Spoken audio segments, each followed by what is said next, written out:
Welcome to Strong Conversations, hosted by Simpson Strong-Tie, where we bring partners, colleagues, innovators, and leaders together for insightful conversations. We dive into the subjects and issues that we all face, forging stronger connections and relationships along the way. In our How We Got Here series, we talk to leaders in the building industry about how they got to where they are. Some of us are born into the building industry. Some of us fell into it. And some of us took a few detours to find our place. Our guests share stories and insights of not only how they got here, but more importantly, what made them stay.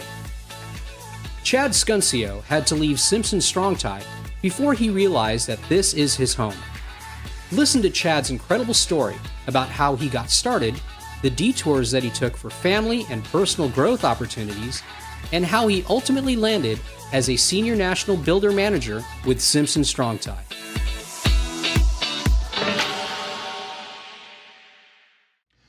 Welcome to the Strong Conversations podcast by Simpson Strong-Tie. My name is Sam Marcoux, and we are talking to the leaders in the building industry, asking how they got where they are. Joining me on this episode is actually a really good friend of mine, Mr. Chad Scuncio. Chad, how you doing? Excellent. Happy to be here with you. I'm happy that you're here with me. We see each other quite a bit. Like I just mentioned there, we are friends. I have notes here if you're watching this. None of these are for Chad because we are such good friends, and maybe I'm a bad friend. I gave him no notes ahead of time. So we are doing this live. It's going to work out better that way, I'm sure. So what do you do in this industry? We know that you're Chad Scuncio, but what is your title? Who do you work for? What does it all mean? That's a good question. My title, I'm a national builder manager with Simpson Strong-Tie. I've been with the company almost 23 years now. So I manage a compilation of national builders and the relationships, and kind of taken a new role over the last couple months and kind of getting my feet wet and jumping into it. And that's why you're here, actually, is because when we started putting these podcasts together with our folks like Andy and Breezy Mitchell from Mitchell Lumber and Mike Glassmeyer from My Homes, it was pretty fascinating to hear their story. If you haven't listened to those yet, you should.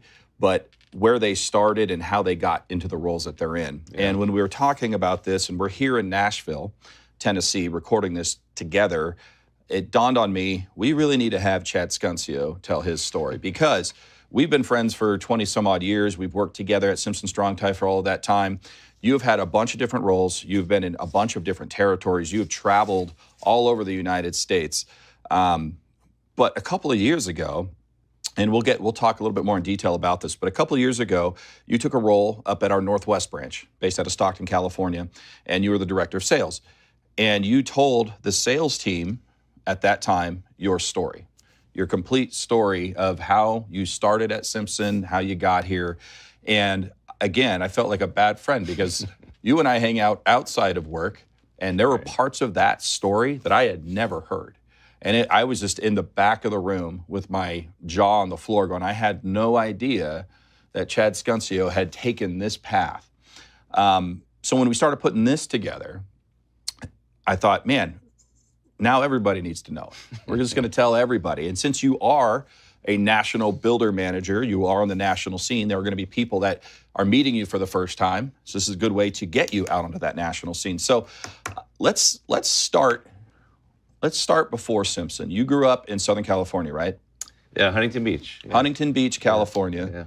Yeah. Went to school in what, San Diego State? San Diego State, yeah, Aztecs. What were you studying at San Diego State? I was a communication major. So I was not a math guy at all. I figured communication was something you can use in any walk of life, any job. And then my dad, ironically, was in international business at the time for Simple Green. So he's like, you got to get in international business. So I ended up specializing in intercultural international studies at the time as well. So it's kind of an interesting turn. I haven't really done anything with that, but it kind of added on a unique, I guess, set of skills to the college experience. Yeah. Yeah, I would also agree that you're not a math guy. If you've ever ordered tacos with Chad Scuncio at a Jack in the Box, you will know that he is not a math guy. But that's okay.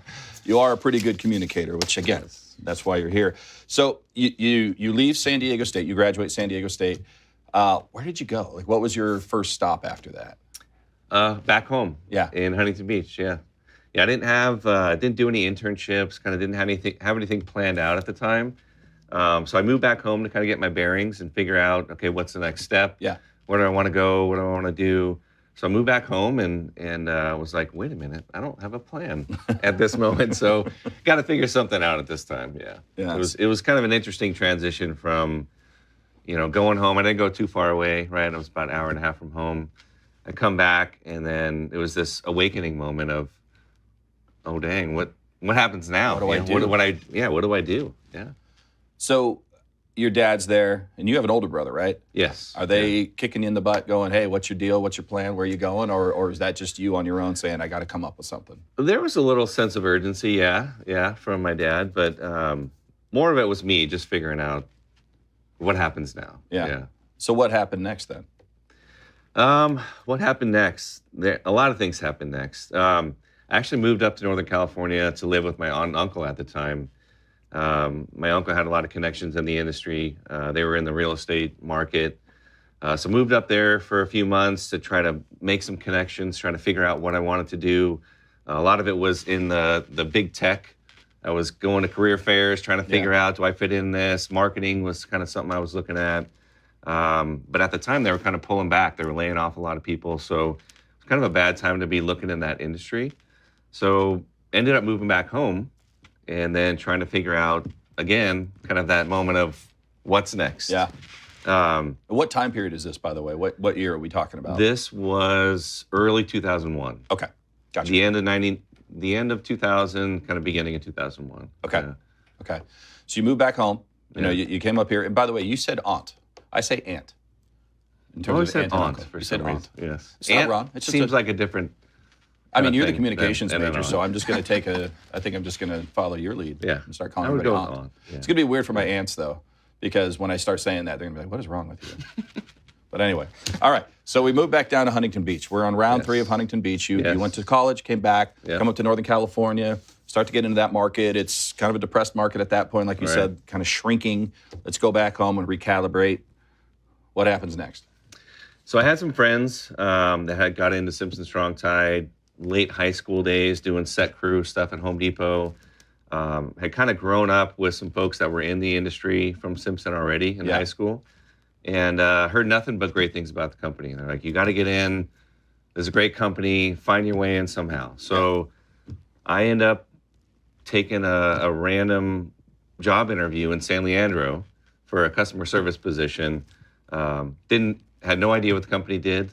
Were you still down in Southern California when you took that interview? You were? Yeah. So San Leandro, for those that don't know, San Leandro is up in Northern California, just outside of Oakland. Yeah, just right outside of Oakland, California. That is where the Simpson Strong-Tie branch for the Northwest used to be. Right. So just to give everybody where we're at, Chad is about 6 hours south by car in Huntington Beach, taking this job interview. Yeah. Gotcha. So go up, do the job interview. Wasn't really sure what the company did at that point, but I'm like, I need to do something, and I've heard about this great company, so I'm going to take a chance, and I'm going. Yeah. So I end up doing the job interview, get the job. My dad ends up driving me up. I've got a box. That was my house at the time, was a box of clothes. So I move up. I have a good buddy in Lafayette, lets me stay on his couch for about what I thought was going to be 3 weeks. I'll move up there. I'll get my own place, very expensive place at the time. Didn't have anything planned, nothing saved. It was just like, I'm going. So I get up there, sleeping on my buddy's couch for what I thought was going to be 3 weeks, turned into 3 months. Wow. There was 3 guys already living in the place at the time. So I kind of wore out my welcome real quick. So I'm getting up every morning. I'm walking to the BART station. I'm taking BART, transferring, going over to San Leandro. I'm having somebody pick me up from customer service, or I'm taking a cab to get to the office every day. So I did that for 3 months. Didn't have a car. So just kind of roughing it, trying to figure out what I'm going to do. Then I kind of get pushed out of the house, right? So I'm going, okay, what do I do now? I've got a box of clothes and no car, and I got to find a place to live. You got a job, got a job. But you got to get there. Yes. Because you have no car like you're talking about. Right. So for those that Chad mentioned BART. BART is Bay Area Rapid Transit. So it's essentially an above ground subway for Northern California to get around. But, it has stops and it's not going to take you to work, right? So you have to, in some cases, you might have to transfer and get on another train. And then, like you said, you're either getting from the kindness of your coworkers picking you up or taking a cab to get to work because you're without a car at the time. Right. Wow. That's dedication to the job, man. I was committed. Once I made the decision to go, there's a little skepticism from, why are you doing this? Yeah. You're not really ready for it. You're not planning for it. So at that point, I was committed. So I was going to make it work. That skepticism coming from family, your dad, and just kind of going, is this the right move? Yeah. Yeah. Okay. Yeah. All right. So you're out. You're out of the house. Your 3-week excursion turned into a 3-month one, and your buddy says, okay, time to move on. So my uncle, fortunately, gifted me a 73 El Camino. Nice. At the time. So had a set of wheels, and then had to figure out. Sweet wheels. Sweet wheel. I mean, it was old, but it was nice. Yeah. Like I was enjoying this thing. So I got my box in the back of the El Camino and trying to figure out where to live at that time. So had a couple different stops. I was staying in some motels in Oakland, kind of doing weeks at a time in places that I would have never thought I would have stayed. Wow. Or if you would have driven by, you would have said, I'm not going to stay there. But that's all I could afford at the time. Wow. So I'm staying in these motels. I'm going to work every day. And then I kind of find my way down in the southern part, down towards San Jose, and ended up staying at what was called the Ooh La Lodge. One of those places again. Yeah. The Ooh La Lodge. The Ooh La Lodge, yes. That sounds high end. It was the furthest thing from high end you could find, yes. But it was a place that was inexpensive, right? So it was about, 30-minute drive, north. I guess I would go north to San Leandro from there. But one of those places you would look at and go, man, no, don't want to go there. I would never go there. But it was kind of a rough time. I mean, I had very little money. I had a box. I had an El Camino. And I was committed to staying. And fortunately, the people at the office were just amazing. So I'm going through kind of a rough time, trying to figure myself out, trying to figure the job out, trying to figure out where I'm going to live. But the folks there just took care of me. They made it feel like home, and I could really see what you got to get in this company was all about at that point. Yeah. So I'm going to ask a question. I think you kind of answered it already, but you're I'll just say struggling in terms of trying to find a place to live, right? Struggling. And yes, right. Why didn't you quit?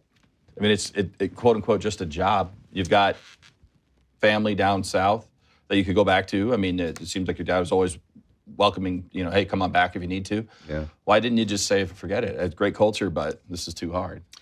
I saw so many good people in the company that I saw what the future could look like. And that was worth sticking it out. So I remember at the Ooh La Lodge, I mean, there were times there when I slept in my car in the parking lot of the Ooh La Lodge. So sleeping in a 73 El Camino outside of the Ooh La Lodge. Yeah, waking up that morning in the car, driving to work, just going straight there, just because I wasn't going to give up. So I'm on the payphone at the Ooh La Lodge parking lot, talking to my dad, and he's like, just come home.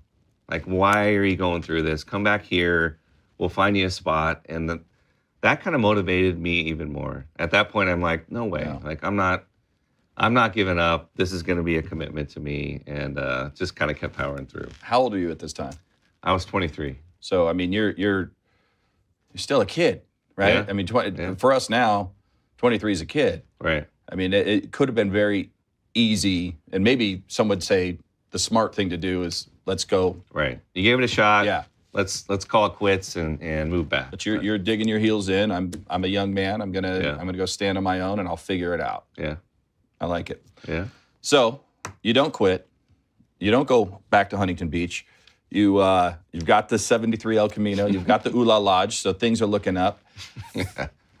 And then you're an inside sales rep, right? So you're going to the office. You're helping customers when they call in with orders or technical advice, whatever the case may be. What happens next?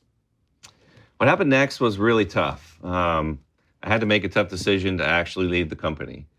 At that point, I couldn't afford to stay anymore. I couldn't afford to hop around I had a buddy that I was living with that was working for a different company that he was able to get me a job, had a company car, a little bit bigger salary, but I could stay on my feet, right? Yeah. So I didn't want to leave the company. Right. So that was a really hard decision for me.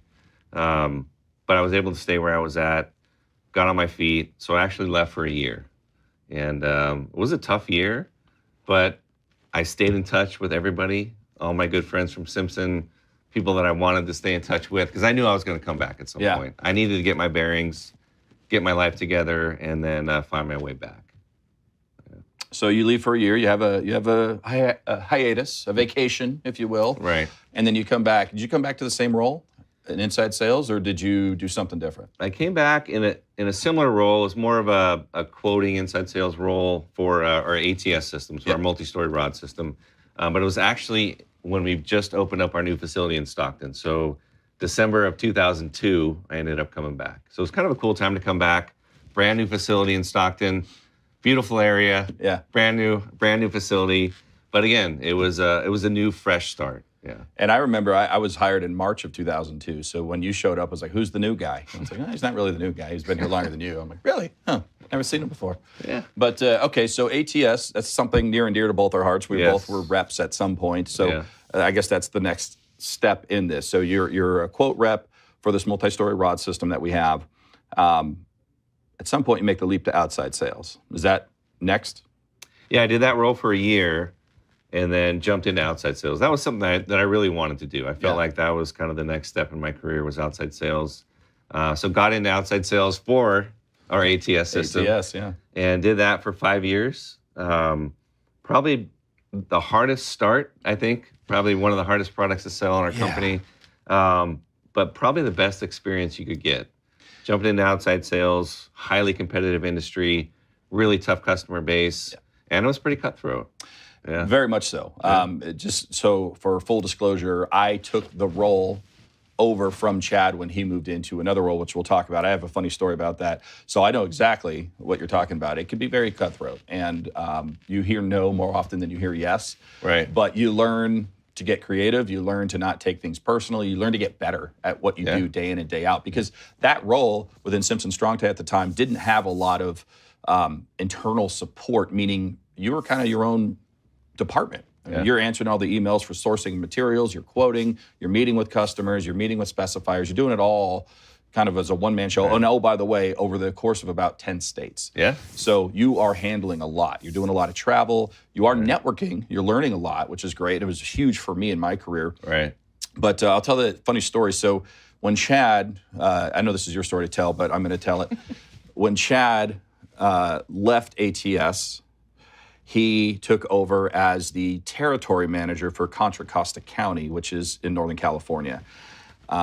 There were two people as a finalist, Chad Scuncio and myself, Sam Marcoux. We were the finalists for that role. Yeah. And I remember going into the office in Stockton in a suit, which with the Simpson Strong-Tie culture, you don't wear a lot of suits in the office. It's not really, in fact, it's kind of frowned upon.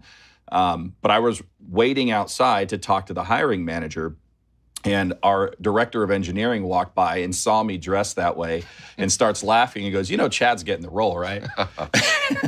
And I remember going in, and I had a great interview. I thought I did really well, but the decision was made that, and rightfully so, by the way, that you would be going into that role. So what was that like going from ATS to a much smaller territory? We're talking one county at the time versus 10 states with a team around you, right? So what was that transition like going from ATS specialist to now being a territory manager for Simpson Strong-Tie? Yeah, I felt battle tested at that point. Yeah. I mean, you kind of go through the grind of ATS, and then, but a lot of the customers were still the same. Yeah. You know, you were dealing with the building departments and jurisdictions, and a lot of the same customers you had as a TM. So it was a little bit of an easier transition. But I felt like I had a lot of experience underneath my belt at that point. Yeah. You know, fortunately, took over a territory that had been really well kept by somebody that was there before. So kind of stepped into a really good position, but I had already built relationships with the team that was all around me, and felt ready to kind of jump into what was at the time, I guess, was kind of the big role for the company at that point. Yeah, it was interesting because this is right around the same time that you and I really became friends. I can remember the first time you and I ever spoke, we were in a presentation skills class. And at the time, they said, we want you to talk for 2 minutes on whatever topic that you feel comfortable talking about. Me being a Los Angeles Dodgers fan, I start talking about the Dodgers. And then you being a Anaheim Angels fan, close to Los Angeles. Yeah, well, thank you for accepting that, because they're not the Los Angeles Angels. That is very true. It's ridiculous. Anyway, but you started the banter going back and forth. We were talking and comparing, the fields of the two teams, and it got a little heated, but in a good way, to the point where the facilitator of the class was like, all right, time out, you two. Like, just sit in the back, go outside and argue. But we became friends at this point, and I, at this point, had moved on from ATS, and eventually I moved down to the South Bay. So the San Jose market was mine as a TM. But you moved from Contra Costa County, which is in Northern California, and you took another big leap at that point. Where did you go from there? I went to the Central Coast, actually. Funny story, we were at a customer friend of ours' house the night before, and a couple great engineers, played football at Cal Poly, just good dudes. My wife and I are at their house, and we're talking, I've been with the company a little while, and we're thinking, if I had one territory to go to, if we could move anywhere, where would it be? And my wife was born in San Luis Obispo. Her family grew up there. My family's in Southern California.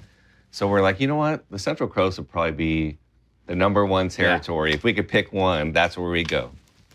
The next morning, that job posting comes up. No joke. The next morning.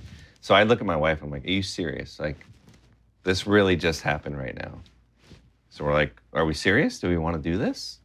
So I get on the phone that morning, make a phone call, and before you know it, Nate's first hire as a sales manager, we moved to Central Coast. Nate Johnston, Vice President for Simpson Strong-Tie National Accounts, at the time, sales manager down at our Riverside location in Southern California. Yeah. So it was bittersweet for me, for you to go there, because we'd been working on the same team. We'd become good friends, and you were leaving, and this time going back to Southern California, but not to Huntington Beach, but to the Central Coast.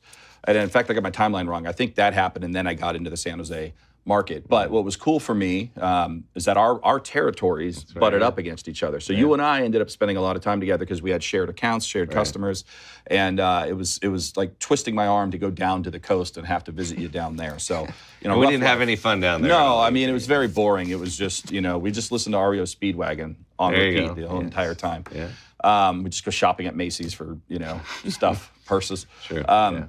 So you have your dream territory. You're married. You're getting ready to start a family. I can't remember. We had our first daughter at the same hospital that my wife was born at. Yeah, in San Luis Obispo. Yeah. So your first daughter is born. Your life is a long way from the Ula Lodge. Yes. Yeah, we just bought a house in an awesome town in Arroyo Grande, just outside of Pismo Beach, and we're in a great spot. We remodeled the house and loving the territory. Just a great group of customers, good people. I mean, beautiful coastline, wine country. Just loving it, yeah. But then you left again. Then I left again. You went to go pursue another opportunity. I did, yeah. What was that? So I remember we're at our ISM, our International Sales Meeting in Colorado, and I call up our branch manager. There was a territory in Las Vegas that had been sitting for a while. There was a posting there for a long time, and I call him up, and I said, not really interested in pursuing the role, just asking a question. Why is this territory still open? It's been open forever. He's like, do you want to go there? I'll move you there right now. And then all of a sudden this light bulb went off in my head. I'm like, oh, dang. My wife's family's just outside of there, about an hour and 45 minutes. That was a really challenging market for the company at the time. I built up a lot of experience. I'm like, this could be a really cool, challenging, like, let's go test yourself market. Yeah. So I got on the phone with my wife and I said, hey, do you want to go? She's like, yeah, let's go. So before you know it, after 2.5 years on the Central Coast, we're moving to Vegas. You're going from the nice, cool, calm, breezy weather to the desert. To the desert, yeah. That was quite the shock. Yeah. Yeah. 66 degrees to the desert. But like you talked about, I mean, that Central Coast, like you said, great customers, established territory, Right. Just like the Contra Costa County role was for you. That Vegas market is a challenge market. It's very similar to like ATS. Like you're going to learn a lot about who you are as a sales professional 100%. in that role. Yeah. And, as we've talked about, you're not one to back away from a challenge. You're not going to quit. Right. You may take a step and recalibrate, and then you're going to go hit it head on. Yeah. And it feels like that's what that Vegas market was for you. It was. And to this day, you haven't. How long has it been since you've been in that Vegas market? That was 2014. I was there 14 to 16. Yeah, so we're recording this in 2024. Last week, I was meeting with some people at an industry show and people from Vegas, and they still bring your name up. They're still sharing pictures. You're like a legend in that area for the time that you did put in there. So I'm fascinated by this because you have, this is the area, the San Luis Obispo areas would be ideal. Right. And then you take on this challenging market in the desert of Las Vegas. You seem to be doing all the right things, but then you move again. I'm seeing a pattern here. I'm seeing a pattern, Chad. Yeah. Didn't really see that coming. I really loved, once you get into that Vegas market and you kind of embed yourself in it, it's such a tight-knit group, a very proud group in that market. The building industry was just incredible. The relationships were awesome there. But my wife had an opportunity. She got promoted to be the VP of marketing for a mortgage company. And fortunately, I was able to actually move to Arizona. And there was a gentleman there that was just retiring as territory manager at the time. So didn't really see it coming, but it was a great opportunity for my wife. And then fortunately for the company, Nate kind of made some things happen to actually allow us to move to Arizona. Yeah. So didn't see that one coming, but another cool opportunity. Yeah. And keep that in mind for the people that are listening or watching this. The option to go to Arizona at this point wasn't necessarily on Chad's bingo card list of places to move. Yeah. But keep that. That's very interesting because you were supporting your wife at the time and said, let's make this work. And you started making it work, which again is a theme that I'm seeing with your career here. You're making it work. You're determined to make things work. So you go to Arizona, and then shortly after that, you become the sales manager for our Riverside location, right? Yeah. One of our sales, as our regional sales manager, and you were working that out of the Arizona market. Yes. Yeah. At this point, has your second daughter been born? Yeah, she was born in Las Vegas. Okay. Yeah, very much a Vegas baby. So you got a Cali kid, a Nevada kid living in Arizona. Yeah. Yep. Okay. So you're the regional sales manager, and then you did that quite successfully for a number of years. 5 years. Yeah. And one day, the director of sales role opened up in Northern California, where you started your career with Simpson Strong-Tie. Right. And I remember lobbing a phone call to you going, I don't know if you have any interest in this, but I think you would be the right person for this job if you have an interest. Right. And so, once again, call up the wife, right? Yeah. You applied for it? Called up the wife, applied for it. Fortunately, we had a house still in Northern California. Yeah. So there was familiarity there. We had a place. We didn't have to go buy a house. We talked it over. It was a great opportunity. Obviously, I was excited to come back and see you and a lot of the team that I built friends with. And I was ready for kind of the next step in the career at that point. It was the next step, and it was also very similar, a new role, right? Yeah. Higher responsibility for you than what you've had so far at Simpson. And there was a lot of challenges with that Northern California market, Northwest market, I should say, because the branch was going through some major changes in terms of how they went to market. Right.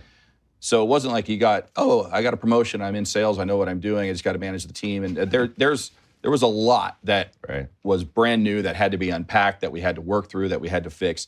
And you stood there every single day and took the phone calls and had the meetings and really shepherded our Northwest branch through a really tumultuous time. So I always appreciate that. So thank you for that. Yeah.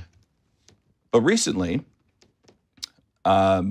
you and I had a conversation, and you had mentioned that the kids are maybe missing Arizona, the wife's missing Arizona, and maybe it makes sense. We still have our house in Arizona. You guys didn't sell it when you moved to Northern California. Right. So maybe if there's an opportunity to get back to Arizona, which is now home for you in your mind and soul, you would love that opportunity. And then that opportunity presented itself. Right. Yeah, it was interesting. I mean, that whole 2-year stint in Northern California was incredible. I mean, the experience, kind of what we went through with distribution change and kind of building a team there was incredible. Yeah. I loved every minute of it. It was such a fun time. I think I got a career's worth of experience in 2 years there, just going through that role. But at that point, it was more about the family and what's best for us in the future at that point. And, you know, the neighborhood and the area that we bought in Arizona was so great. Something that we wouldn't be able to afford at this point, you know, if we were trying to do it again. And it was like, you know what, time's ticking. You know, kids are almost in grade school or middle school. We want to be somewhere where we can put down roots, and that was really the place we wanted to be. And that was a really tough decision. Yeah. Tough as in it was an easy decision for the family, but it was really tough work-wise and for the team. Just to leave once we went through so many hard things together and got to a good place, that was tough. That was a hard move. There's poetry there that the first time you moved to Arizona, it wasn't for your career, it was to support, you know, your wife and what she was doing there. Whereas all the other moves, it was like, this is what I'm going to go pursue, and we're going to make this happen. Almost I'm not going to say reluctant, but that first trip to Arizona was like, well, we're going to do this, we're going to try and see how it is, and now it's home. Yeah. It's where you guys are. It's not Huntington Beach. It's not San Leandro. It's not the Ula Lodge. It's not San Luis Obispo. Yeah, right. It's not Vegas. It's Arizona. Home is where the heart is, and that's certainly where you and the family are. Yeah. So when you're doing that, last question, what's playing in your earbuds? What is the music that's getting you through the day, whether you're on a plane or you're in the car or whatever the scenario is? What's the music that Chad Scuncio is listening to make the day just that much better?